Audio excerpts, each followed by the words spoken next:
श्री स्वामी समर्थ. नमस्कार. पुन्हा एकदा तुमच्या सर्वांचे आपल्या चॅनलमध्ये खूप खूप स्वागत आहे.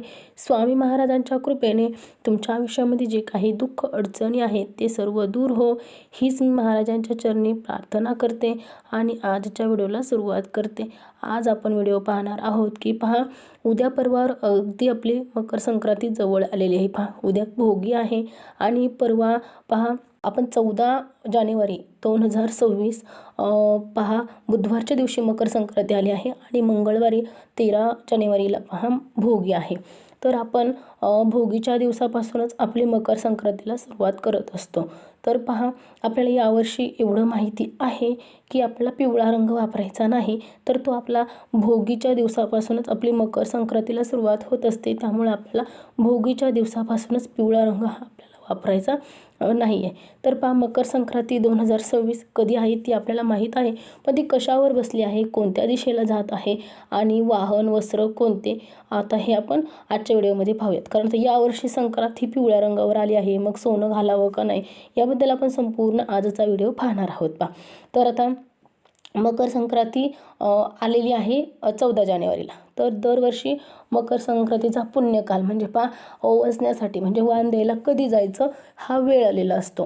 तर त्याच प्रकारे पहा, आपला 14 जानेवारीला मकर संक्रांतीच्या दिवशी 3:06 आपला पुण्यकाल म्हणजे पहा आपल्याला विठ्ठल रुक्मिणीला म्हणजे देवी देवतांना आपण जे वाण द्यायला जातो, ओसायला जातो, तर ते आपल्याला तिथपासून पुढे जायचं आहे. म्हणजे 3च्या नंतरच आपल्याला ओसायला जायचं आहे. 4-4:30पर्यंत एकदम पुण्यकाल आहे. तसं तर आपण सूर्यास्तापर्यंत आपण ओसण्यासाठी देवाला जाऊ शकतो. 3च्या नंतरच आपल्याला जायचं आहे देवाला ओसण्यासाठी. 3:06 आपल्याला देवांना वाण द्यायला वगैरे जायला आपल्याला तिथून पुढे पुण्यकाल आहे. आणि मकर संक्रांतीच्या दिवशी आपण दरवेळेस पाहतो की कधी दुपार 3 वाजेपर्यंतच ओसायचं असतं, कधी कधी 3 वाजेच्या नंतर जास्त, कधी कधी 2च्या नंतर, 12च्या नंतर, कधी कधी जेव्हा सूर्योदयापासून सूर्यास्तापर्यंत असतं म्हणजे पूर्ण दिवसभर ओसायला असतं. असं प्रत्येक वर्षी वेगवेगळं असतं. जसं की पहा, कधी कधी आपल्याला ही मकर संक्रांत आहे वेगवेगळ्या वस्त्रावरती असते, कधी पांढऱ्या वस्त्रावर, कधी ह्या पिवळ्या वस्त्रावरती, म्हणजे वेगवेगळ्या वस्त्रावरती मकर संक्रांत येत असते. तशीच पाहता मकर संक्रांत ही दरवेळेला म्हणजे कशावर तरी ती बसून येत असते. तर तशी यावर्षी मकर संक्रांत ही वाघावर बसून आलेली आहे. म्हणजे तिचं वाहन वाघ.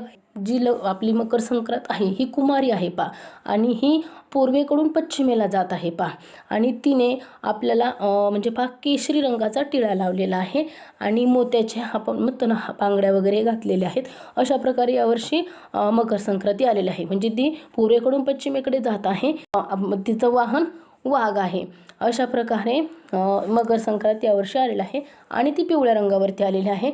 मग आता सोनं घालावं का, तर आपल्याला पहा या मकर संक्रांतीच्या दिवशी पिवळ्या रंगावर आलेली आहे. म्हणजे पिवळ्या वस्त्रावर तिने वस्त्र पिवळ्या रंगाचं घातलेलं आहे, म्हणून आपल्याला पिवळ्या रंगाचं वस्त्र घालायचं नाही आहे. मग सोनं घालावं का, असं कुठली स्त्री आहे की जी शृंगार करणार नाही. कारण मकर संक्रांती जे हे आपले स्त्रियांचे जे सण आहेत हे पहा, मकर संक्रांत, वटपौर्णिमा, आपण दिवाळी वगैरे या सणालाच आपण एकदम आपण सगळे शृंगार वगैरे घालून आपण तयार होत असतो. आणि मग या संक्रांतीमध्येच आपल्याला हे सगळे शृंगार घालायचे असतात. पहा, आपण जेवढं सजू धजू तेवढा आपला शुक्र ग्रह हा मजबूत होत असतो. त्यामुळे आपण सोन्याच्या वस्तू घालायच्या नाहीत का ते पिवळ्या रंगाच्या आहेत असं आपण करायचं नाही. आपल्याला पिवळ्या रंगाचे सोनं वगैरे म्हणजे ह्या गोष्टी आपल्याला घालायच्याच आहेत. अशा प्रकारे मकर संक्रांत आपल्याला साजरी करायची आहे. आपल्याला सकाळी पहा मकर संक्रांतीच्या दिवशी देवपूजा वगैरे आपल्याला व्यवस्थित करायची आहे. गोडाधोडाचा नैवेद्य करायचा आहे. पुरण घरामध्ये जर शिजवता आलं तर नक्की पुरणाचा नैवेद्य करायचा आहे. आणि आपल्याला 3च्या नंतर आपल्याला देवांना वाण द्यायला जायचं आहे.